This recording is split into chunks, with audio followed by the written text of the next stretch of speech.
And I understand that to me the 90s were a great time because they were a great time. Yeah. The 90s were great. Yes. I thought racism was over in the 90s. I did no too. idea. Other than the Rodney King. Right. But That drew some. The Rodney King thing was a big deal. it was like, But I really thought. I just never noticed. Like, I mean, you would go to the movies. You would go see movies with all black casts, and no one cared. Eddie Murphy was big. Great. Like Fresh Prince of Bel-Air. Right. Like all the Lethal Weapon movies. That's when John Singleton, as a director, he came out with Boys in the Hood and all that stuff. I saw a bunch of those movies in the theater, and I didn't know that was a big deal. But it's like a big deal nowadays if you have a movie with an all-black cast. And I don't know what changed. I don't either. And I just didn't. Well, because the people who were yelling about it were born in the 90s, so they weren't there for all that. They were there for the good times. They weren't there for back when racism was over. Which apparently it wasn't, but I didn't know it wasn't. It was just in hiding, I guess, until the internet. And then it came back real strong. Until the internet, when everyone was able to be faceless, and then they were just they were like all their inner thoughts. Then they didn't have to have their face tied to it. And it turned out everybody's an asshole. And it's like, why are you like this? We know somebody who changed their name on Facebook just so they could be racist. We know an executive at a humongous company. Yeah. Who changed his name on Facebook. Just so he could be racist. He could be racist on Facebook. Yeah. like holy shit. That's disgusting.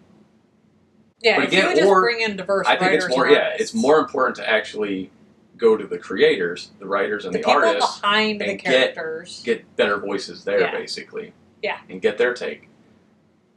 Yeah, instead of having a room full of white guys trying to figure out how to be diverse. Right. That's not. Now, at the same time, though, that it had to start somewhere, especially in the 60s. Like, Black Panther was created by 2 white guys. But that was that was integral because black people didn't have much of a voice back then, They couldn't. Right, that's what I mean. Then, so you had to have supporters. I read The Help. I know. I didn't read The Help. But you had to have advocates outside your race, right. To you have to have allies. Yeah, exactly. You have to have allies out there. Right. But nowadays, you still need allies or whatever, but you can just hire people. There's, creative people everywhere. Because after so many years of that type of environment, you have to have allies. Otherwise, no one else will come up ever. Right. Yeah, so... Because the white guys did run everything back then. For so many years. So you had to have people on the inside who were like, wait a minute, let's do a black character. And but like I said, nowadays, you could just hire them. And honestly, that's happening too, though. I have a lot of comics that are penciled or written. I'd say I have more written by women. Penciled means drawn. Okay. There's more female artists I'm noticing on my artists or on my credits. Female writers, like Gail Simone is a big one. She did like Batgirl and Wonder Woman. Briefly did like a short run on Deadpool and stuff like that. But I don't see a lot of female writers on. But that's changing now though too, and I think that's a good thing. If you're going to have a female character, why not have a female writer? Why not? Why wouldn't you? So I do, and that. But again, like I said, the whole Comicsgate thing, the fact that it exists. Brian Michael Bendis.